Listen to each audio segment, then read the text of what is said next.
but this was the time of Judges. It was about 300 years or 350 years between the time that Joshua, the leader of Israel, died and the time that King David became king. The cycle that you continued to see with Israel during that time is they disobey, disaster comes, and then they cry out for deliverance. Then it wasn't long later, they disobey, disaster comes, they cry out for deliverance. On and on and on. Does this sound familiar to anybody here? Well, I've got one of the worst stories in the Bible, and I don't know if y'all have ever seen some of the movies that Hollywood puts out, but a lot of times they start, the beginning of the movie is really the end of the story. So you kind of see the end of the story first, and then they do these flashbacks, and you kind of figure out how they got to that. And we're going to kind of do that a little bit today. But this is one of the worst, most graphic stories in the Bible. A lot of people or kids, they may think, the Bible's boring. Well, you need to take them here because it's pretty wild. But there was a Levite man who lived in Ephraim. We don't know his name, but we know that he was part of the tribe of Levi.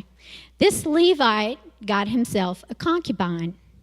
Now, a concubine was not a Jewish or a Hebrew custom. This is something that they picked up from the other people that lived in their region. It was not a Jewish thing at all. A concubine is somebody that's kind of like a half-wife and a half-girlfriend. You sort of own her, and she's kind of a servant, but the commitment as a wife is definitely not there. There's no covenant or anything like that. The idea of having a concubine was actually from the Canaanites. This Levite went to Bethlehem to get this concubine. That's where she was from. And he brought her home. They lived together for a few years, and during that time, he found out that she had been unfaithful to him. He finds out, and what she does, she hightails it back home. She's going back to Bethlehem. Well, the Levite, some time went by, and the Levite decided that he wanted to go back and get her. He's going to go to her house and get her. He got there. She's with her family. He talks to her father-in-law, or his father-in-law. He's going to bring her back. The father-in-law kind of tries to delay him for a few days, talking him into staying, have a drink, stay here. And finally, he just said, I can't take it anymore. I'm going home. So he's got a few donkeys, a servant, and he gets his concubine and he travels out. Well, they travel all that day until it got dark and he needed a place to stay. And I mean, there were no hotels or anything like that. So they came to a town called Gibeah. Gibeah is where the tribe of Benjamin lived, Benjamites.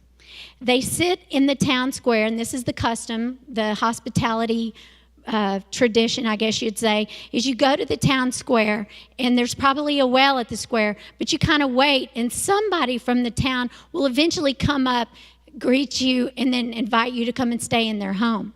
Well, they're sitting there in this town, and nobody's ever coming. And it gets dark, and time goes on. And as night goes on, a man finally coming through town sees them there, and he invites them to come to his home, along with the concubine, the donkeys, the servant, etc. So in the night, they're there, they're asleep, they're a guest of this man in his house, and suddenly the house is surrounded by men, and they're violent men. They're banging on the house, they're violent, they're hollering. They are saying, we know that you've got a guest in there, and we know he's not from around here. We want you to send him out. And their purpose was that they wanted to violate him. They wanted to rape him.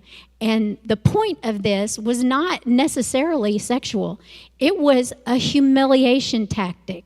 They wanted to humiliate him. They wanted to teach him a lesson, don't come around here. And they want to send him off with this lesson saying, tell everybody you know so they don't come back either. We don't want strangers here. Well, so the night goes on and on. They will not stop. And the owner of the house even went out and he said, please leave us alone. I'm the owner of the house. I'm in charge of this man. I'm supposed to protect him. Leave us alone. And they refused. They just kept on. Finally, the owner of the house pleaded with them saying, just leave him alone. They wouldn't. And he said, "Here, have my virgin daughter, and you can have this concubine. Do whatever you want with them." But the men were still not happy. They were not happy about that. But they pushed these women out the door, basically, and then the men had their way with them in the most brutal way that you can even imagine. Well, the next morning, the Levite finds her dead, his concubine. He finds her dead in the doorway, and he puts her body on his donkey, and he takes her home. When he gets home, he is so upset. He's so disturbed at the outrageous injustice that has occurred. He decides he's going to write letters to all the 12 tribes of Israel. He's going to write letters. He's going to tell them what happened in the tribe of Benjamin. And he doesn't just send out just letters. He goes a step further than that.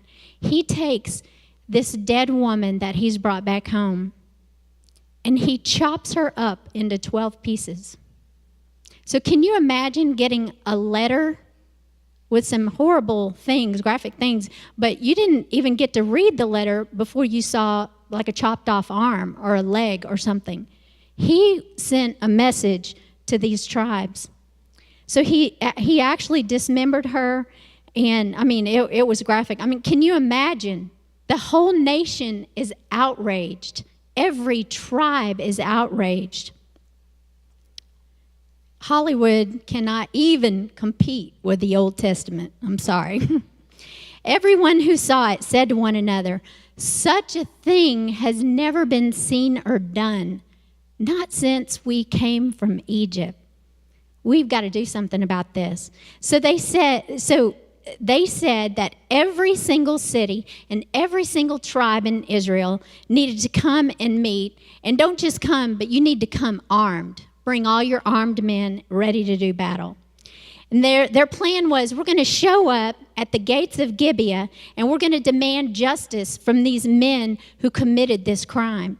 We're going to demand justice that they turned him over to us. So all of Israel came together at that point as one before the Lord in Mizpah. And all the men that at that point also made an oath that we are not going to let our daughters ever, from this day forward, they will never marry a Benjamite. Never. So they made this oath. Then they marched on the gates of Gibeah, and they demanded that these evil men be turned over. Well, the Benjamites, don't forget, he sent 12 letters. So they got a letter and a body part too. So they were ready. They're expecting something's going to happen. They said, the Benjamites had received the letter, and they said no. When they got to the gates, they demanded the people. The Benjamites said, "No way. We're going to judge these men ourselves. They're our guys." So here, the whole nation of Israel has gathered all armed men. They're about to go to battle. So the 11 tribes attack, but surprisingly, the Benjamites drive them away in defeat. And on that first day, tens of thousands of men of the 11 tribes are killed. They're slaughtered. On the next day, tens of thousands more men are even slaughtered. So that 2 days of defeat, justice is definitely not being done. On the third day, these 11 tribes finally have a plan. When the Benjamites come after them, they decided they're going to attack the city. When the Benjamites retaliate and attack back, they're going to run away in fear. But what the Benjamites didn't know is they had set a second group, a second army set up, that whenever the Benjamites ran from their own town, the second army was going to run in, and they did. They ran in, they set the city on fire, they started killing every man, every woman, everybody. They leveled that place. Well, the Benjamites run back to defend, and the battle is on. The 11 tribes burn Gibeah down to the ground, and then they go to every city in the tribe of Benjamin, and they do the same thing. They kill every single person, every man, every woman, every child, every animal. Everything till it's all dead. But what Israel, the 11 tribes, did not know was that there were 600 Benjamite men who had ran into the desert to hide. So they're hiding and they have no idea. They think they have completely leveled and killed all the Benjamite tribe.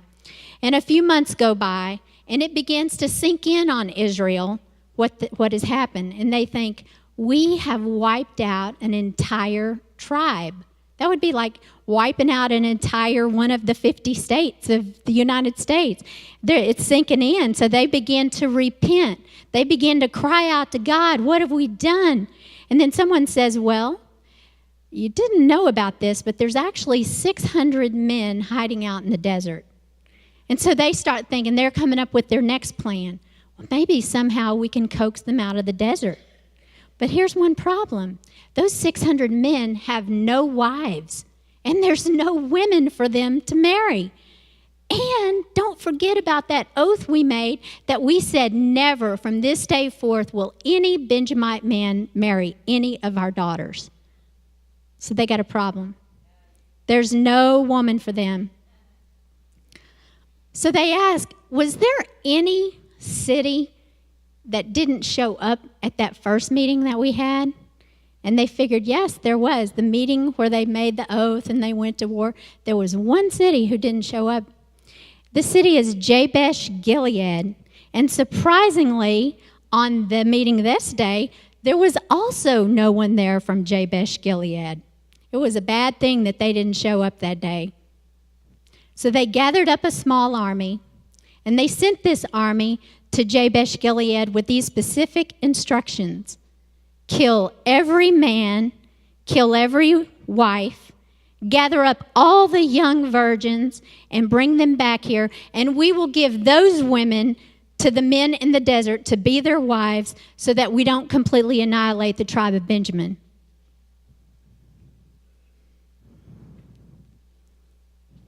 Talk about stranger than fiction. Israel tells the men in the desert to come back.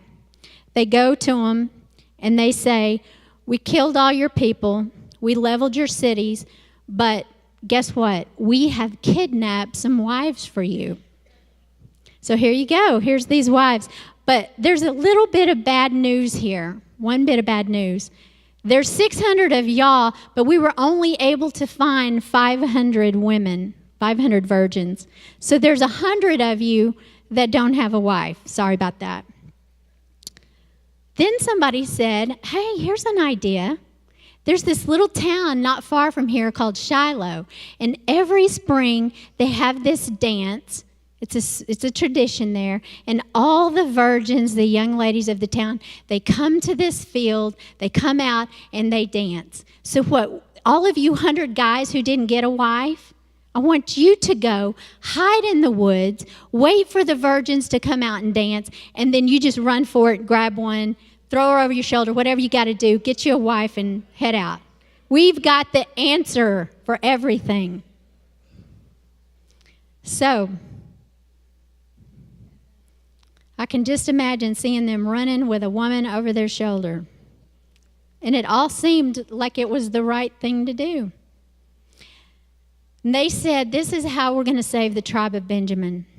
So all 600 men, each with their woman in tow, went back to their burned down city, and they started over, the tribe of Benjamin. And this is probably one of the sickest stories, in my opinion, that you're going to read in the Bible, but believe that it's true. What a twisted thing. How each time did they reason out the next solution to the problem? And they just got deeper and deeper and deeper. But I want to point out the very last verse in Judges. Judges 21:25. In those days, there was no king in Israel. Everyone did what was right in his own eyes. But to know how they got to this point, like I said, we're going to have to flash back and see how where all started. How they traded doing the right thing as God's holy nation for doing what was right in their own eyes. They didn't just change suddenly, I promise you. They didn't just wake up one day and they're the holy nation of Israel, and now they're wicked, they're immoral, they're kidnappers, they're, murderers, violators, all that. You could say maybe that at that point, they were living the Israeli dream. You know, there's this unstated part of the American dream that makes me think of this, and it goes like this. We are Americans. Everybody, y'all Americans here? And we love our freedom. We have the freedom to do what we want, when we want, with whom we want, and nobody can tell us what to do as long as it doesn't hurt anybody, right? That's what we think here in America. Just watch TV for 1 minute. You'll see it. I want to do what I want to do when I want and with whom I want as long as it doesn't hurt anybody. Everyone doing what's right in their own eyes. Now, generally, this thinking, I'm going to tell you right now, it does hurt someone. It hurts you. It hurts your kids. It hurts your parents, your spouse, your friends. And it really hurts the next generation that's coming up. How many times, if you've ever talked to anyone that's in need of counseling, they have all these problems, how many times have you heard, if my parents wouldn't have been doing X, Y, Z, whatever, then I wouldn't be so messed up. My parents, that's what messed me up. And when you were young, you even said, there is no way that I'm going to be like my parents. No way. I'm going to do everything different. I'm going to be completely different. Well, I have news for you. When your parents messed up, they weren't thinking about you. They were doing what they wanted with no consideration for you. They were doing what was right in their own eyes. How did Israel get to where they were in those last few chapters? Concubines being chopped up, an entire tribe wiped out by their own DNA people? Kidnapped virgins? The book of Judges is full of Israel repeating this vicious cycle. They disobey, disaster comes, and then they cry out for deliverance. Now, Joshua is the book right before Judges, and in Joshua 24:14, I want to read that. Now, therefore, fear the Lord, serve him in sincerity and in truth, and put away the gods which your fathers served on the other side of the river and in Egypt. Serve the Lord. And if it seems evil to you to serve the Lord, choose for yourselves this day whom you will serve, whether the gods which your fathers served that were on the other side of the river, or the gods of the Amorites in whose land you dwell. But as for me and my house, we will serve the Lord. That's what Joshua said. So the people answered Joshua back and said, far be it from us. Now this is before Judges. Y'all got to remember, this is in Joshua. This is before. Far be it from us that we should forsake the Lord to serve other gods. Like, I would never do that. For the Lord our God is he who brought us and our fathers up out of the land of Egypt, from the house of bondage, who did these great signs in our sight and preserved us in all the way that we went and among all the people through whom we passed. And the Lord drove out from before us all the people, including the Amorites who dwelt in the land. We also will serve the Lord, for he is our God. So the next book, Judges 1, it tells us how they went to take the land. They're fighting city by city. You know, we're flashing back to the beginning where this whole thing started. I kind of call it the slow fade. It's a slow fade. They're fighting city by city. They're destroying the Canaanites. And they were instructed, go take a city, kill them all, take the land. That's what God told them to do. They're destroying the Canaanites, the Jebusites, the Perizzites, all kinds of ungodly pagan people living in the land that God promised them. But toward the end of chapter 1, it didn't take them very long after they said, far be it from us. The end of chapter 1, they began to weaken. Instead of conquering the land and driving out these idol-worshiping people, they allowed them to stay and live with them. We're just going to be all friends and happy together. Amen? No. But by the next book, in Judges 2, Israel had abandoned God. They're already starting to worship false gods. They're bowing down before Baal. The Bible says that Israel did evil in the sight of the Lord. They bowed to these false gods. How quickly did they go from this to absolute obedience and just observing every custom, everything? They bowed. I'm sure at this point that everyone was doing what was right in their own eyes. But serving Baal wasn't very easy, because his requirements were, when things are going bad, you're supposed to find some people and sacrifice them. Human sacrifice. And if things were even getting worse, you're supposed to find some children. He really likes children to be sacrificed. And to keep this God happy, one of the most crazy requirements is that if you were a rich person, if you had a lot, then you were supposed to sacrifice your firstborn child. Firstborn child. They had given themselves completely over. They're living like the Canaanites, the ones that they allowed to stay in the land that God told them to conquer. Judges 2:14 says, "And the anger of the Lord was hot against Israel, so he delivered them into the hands of plunderers who despoiled them. And he sold them," this is God, "into the hands of their enemies all around, so that they could no longer stand before their enemies. Wherever they went out, the hand of the Lord was against them for calamity, as the Lord had said, and as the Lord had sworn to them, and they were greatly distressed." So God said, okay, you love the Canaanites? You love them? How about if I give you to the very culture that you have decided to copy? You've decided to be imitators of this culture. I'm going to let you be conquered by this culture. It's going to own you now. You are no longer you. You are imitators of them, and they own you. So you've embraced their ways, but now you've lost your freedom. So Israel was no longer conquerors. They're the conquered. They had said, I want to do what I want, when I want, and with whom I want, as long as it doesn't hurt anyone. They turned their back on God, and they followed the people around them, their peers, you might say. They surrendered their freedom. Now, here's the thing that they didn't see till it was too late. They were doing what they wanted to do, but all of a sudden now that they've been sold, they didn't like it. They were doing what they wanted to do, and now they figured out that they don't like it, but now they're owned by it. They can't just quit. There's no quitting.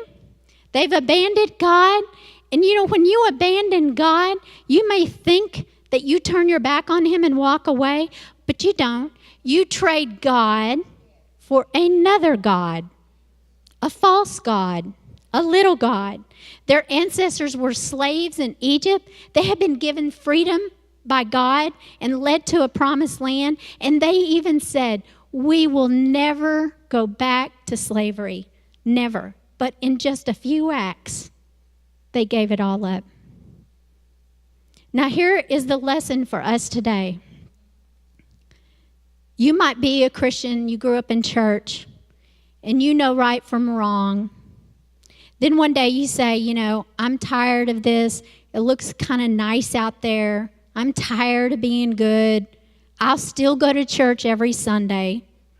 Maybe it wasn't a decision, but maybe it was just another slow fade. But at some point, you just walked away. You turned your back.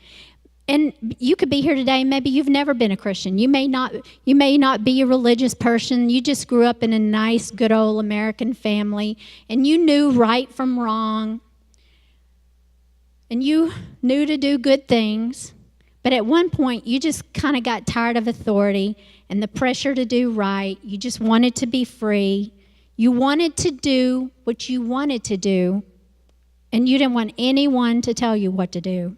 I've been there before. I don't know about y'all. And you might have done like I did and said, I'm going to do what's right in my own eyes, what I decide is right. Maybe you're sitting here today and you realize when you made those decisions way back then that you didn't gain your freedom. Or maybe you still don't know it, but I'm telling you, it's a loss of freedom because you traded one God for another God. And you might have even thought that you were going to be God. There's a lot of teaching out there now that there's God is inside of you. You need to look inside of you for the answers. There's plenty of that going out there. But here's something to think about. Just like Brother Anthony said, talking about the great architect of our bodies. He put us all together so wonderfully. And whether you fully think of it or you've accepted this, but you were created by God. You're created by this wonderful creator. And this is how you were made. You were created to be ruled over. And that may not sound like what you're wanting to hear, but stay with me. Don't leave yet. You were never created to be king or God of your own life. You just weren't made that way. You're not autonomous. You were created to be ruled by our Creator. And that's the only place you're ever going to find true happiness and satisfaction in this world. When you say no to God, the Creator God, you simply choose a different God to be ruled over. You will be ruled over by someone. But let's talk about these little gods. Desire, there's a lot of them, but I'm going to throw some out there. Desire, lust, insecurity, fear, comparison, greed, consumption. When you say, hey, I see this thing over there and it looks so good, I want to experience that thing. The people who are doing that thing, they look so happy. It looks like this looks like what I've been looking for all my life. So you give in to this desire. Well, you're going to go along for a while, and it's going to seem like everything's okay. But then after a while, you may not realize it, or you may have enough experience sitting here today that you know then that thing has you by the throat. It has you. Because you traded one God for another God. I want to talk about one of those things specifically, insecurity. And I'm talking to some of our young people right now. I want you to think about how whenever you are a Christian, we have some great Christian young people and young adults here today that I know they walk the walk. But I'm the preacher here to give you some warning. Sometimes being a Christian plays on your insecurity. And our enemy will definitely use that. Maybe your parents brought you to church or somebody else brought you to church and, you've been in the youth group, you've memorized verses, you even went to camp. You're like all in. But everybody at school, everybody out in the world, whoever you mix with, they know you're different. They don't invite you to their parties. They stop talking whenever you walk up suddenly. Because what they're saying, they know you wouldn't be a part of it. But here you are now. Maybe you have decided to cross the line and you want to be in with that group. Maybe you haven't. Maybe you're just toying with the idea of what is it going to cost me? I can still go to church, but I could dip my toe in the water every once in a while. But maybe you've completely turned. You used to live right, doing the right thing, but you kind of got tired of being left out of all the fun. You got tired of this Christianity thing, and you decided that, hey, I want to be a part of this. I want to be in the in crowd. So you get in the group, and you're going along. What you don't realize is that your insecurity is ruling you. I'll tell you, a lot of people who know Mike and I, they know that we went to the same high school together. But we were not friends in high school. We knew each other existed, but I don't think we ever said one word to one another. Mike was our star quarterback in football. Everybody give him a hand. Whenever Mike and I first started talking, because we knew of each other in high school, but we married it's almost 3 years now. But whenever we first started talking, we were talking about the Lord and about old times and people we used to know, things like that. Mike was always telling me these stories about football games and about, remember whenever we played Kimball? I don't know if anybody's from Oak Cliff here, but y'all know Sunset, Adamson, Kimball, South Oak Cliff, all that. He's like, remember that one game? And he's going into all these details, and I'm just listening. And then I finally had to break it to him, and I was like, Mike, I never even went to one high school football game. Not even one. It didn't even occur to go because I was a church girl. I was probably at prayer meeting on football nights. I don't know. Or at the old folks' home or something. But I was a church girl. I was that kind of wallflower at school that's quiet. And, you know, I had my few friends. But I knew I had a line there. People that, I mean, we didn't have anything in common, you know? We didn't. And I remember feeling that insecurity. I know very well. I know about feeling left out. People, they stop talking when you walk up, you know, probably because they're talking about let's go smoke some weed out in the, whatever those trees were, I don't know. They called it, I don't think Mike ever did that though, but they called it the Grove or something, I don't know. I wasn't there. But I know about feeling left out. That's my point of that story.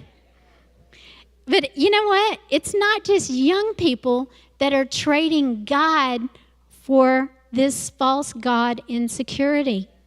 It's all of us seeing everybody else living the dream, and we want a piece of that too. Do you really want to be like everyone else? It kind of makes me think about Facebook, Twitter, all that. It's so funny, the pictures people put on those social media sites. If that is really their life, I mean, then I must be a total loser, you know? They got the selfies, they have the perfect pose picture in the background and all their friends and stuff. I must be a loser with no friends and no life. But what I think is the truth is that they're all fake poses, a lot of them. They're fake poses, it's all fake, and it's just the highlight reel. This is not how their life is. They got problems. Yes.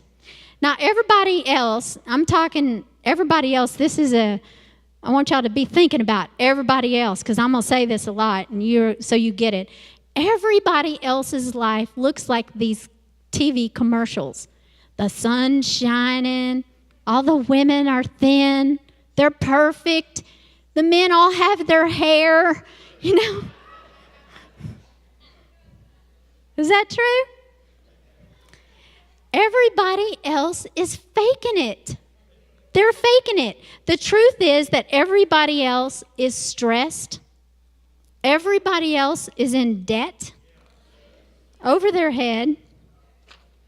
Everybody else is trying really hard not to turn out like their parents. But guess what? That's actually having the opposite effect. And it's actually going to push them to be exactly like their parents. That's the truth. Everybody else has got kids with bad attitudes because they're not involved with their kids' lives anymore. Their kids are sick and tired because the only way the parent shows love is to buy them something else. Buy them another subscription on some Game Boy or something, you know.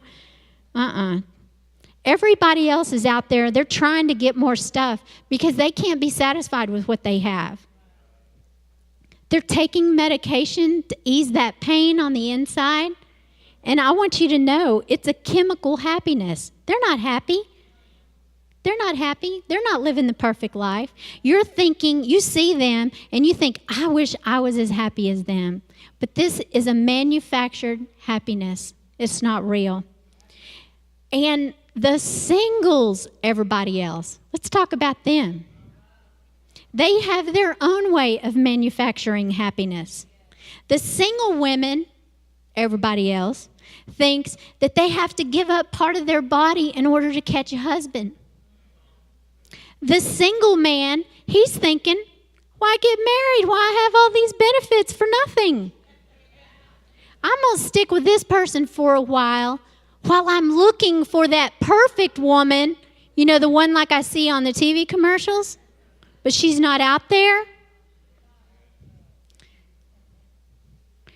And in everybody else's land, marriage is pretty rotten too.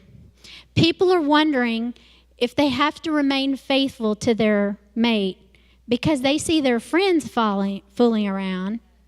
You see them fooling around. That's everybody else, and they kind of seems to be working out for them. They seem to be getting away with it.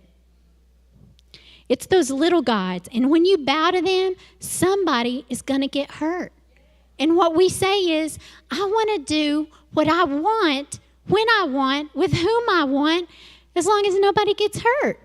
And you're lying to yourself because somebody's going to get hurt. Now, what we see on the outside of everybody else is not what's going on the inside of everybody else.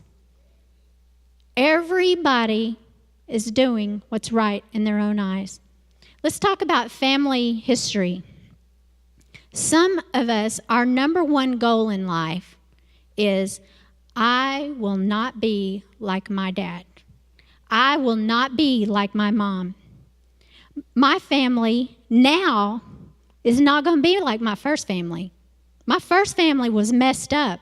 And you say to yourself, you say to others, history will not repeat itself.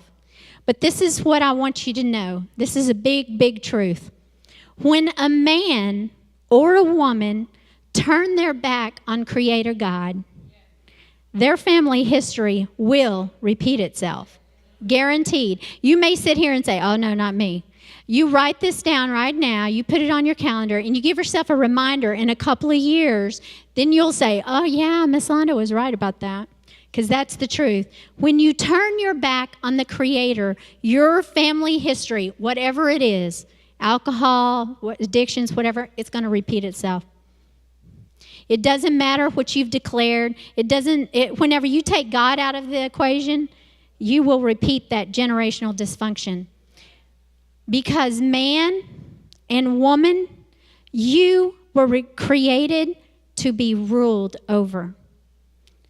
Not controlled. I'm not talking about controlled. You were created to be ruled over.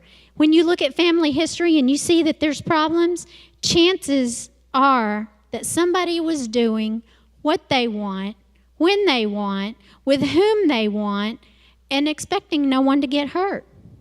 But history repeats itself.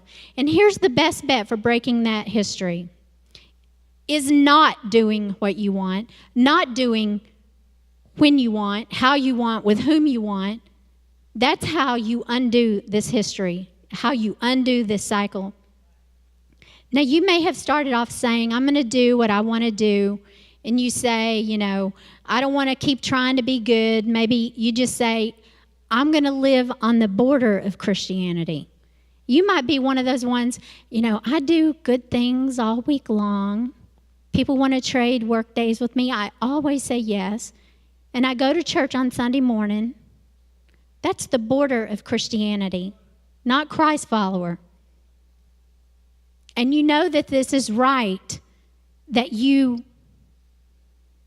struggle with those little gods. It might be lust, fear, comparison, insecurity, addiction, loneliness, and greed. Why is it easier? This is a big one. Why is it easier to say no to Creator God than it is to say no to those little gods? Why is it easier? That's a big question. I'm going to tell you why. Because those substitute gods do not love you. Those substitute gods will have no mercy on you. Those substitute gods, they just want to control you. They want to take away your freedom. And true freedom can only be found whenever you serve God Creator. Now, going back to Israel, in Judges, the anger of the Lord was great. And we already said this, that he sold them to the Canaanite king for 8 years. They loved the Canaanite way. They loved the Canaanite customs. And now they've been conquered by a Canaanite king. They were slaves. After 8 years, they finally begged God to save them. They said, oh God, we have sinned. We've sinned. You warned us, but we didn't listen. They were tired of where they were. They said, deliver us, God. And guess what? He did, because he loves his people. He loves you. And because he's a merciful God, he is so merciful that he will never force himself on you. He will never force himself on you. He lets you choose. And just remember, as you choose, know you were created to be ruled over. And where is the freedom? Choosing Creator God or choosing these small gods, substitute gods? All that God wants from us is a love relationship. He is the only God who loves you back. Now, we determine in our heart that we want this freedom. We want to taste the good life. We want to have a part of the American dream. We want to see if the grass is really greener on the other side. So we may say sayonara to God, and we think, we'll be back in a little while. We'll come back in a little while. But in our pursuit of freedom, people, we turn our back on God. We turn our back on our parents. We turn our back on our marriages. We turn our back on our kids. We turn our back on relationships. And here is the big tragedy, just like Israel. Israel couldn't get that 8 years back that they spent in slavery. They were sold to the Canaanite king. And guess what? We can't get our years back either. You can't get your teen years back. You will not get your 20s back if you sell out. You won't get your 30s back. You won't get your first marriage back. They're gone, and they're gone forever. Once they're gone. Those times are lost to the substitute gods. This is what I want you to think. Time wasted serving these substitute gods who didn't care even one little bit about you, let alone love you, is time wasted. So when you choose to do what you want, what you want, with whom you want, you're not gaining freedom. You're trading one God for another God. And this is a heartless, controlling God that does not love you. He will have no mercy on you. He doesn't care who around you is hurt, and he doesn't care if you're hurt. And just like in Judges 21:25 says, in those days there was no king in Israel. Everyone did what was right in his own eyes. And I don't need to ask you what God that you bow to. I don't need to ask you who really rules over your life. I believe that you know that right now. And I'm asking our young adults, our young people, to consider your choices. Consider which God. There's only place in your heart for one. Which God do you serve? Father, we just thank you today, Lord. We thank you for your word. Lord, we thank you, God, that we can read